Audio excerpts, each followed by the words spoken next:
अस्सलाम वालेकुम वीवर, क्या हाल है? ठीक हो, फिट हो, तबीयत से ठीक है? उम्मीद करना सब दोस्त ठीक हो। सो सब डिप्टी ते पहुँच गए दोस्तों माशाल्लाह।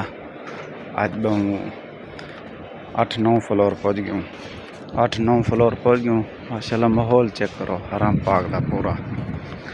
सके चलो दोस्तों को माहौल शौल चेक करवा के अज दा।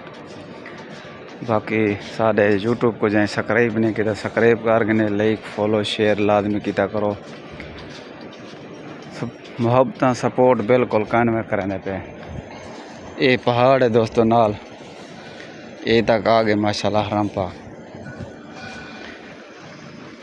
चेक करो माशाल्लाह माहौल।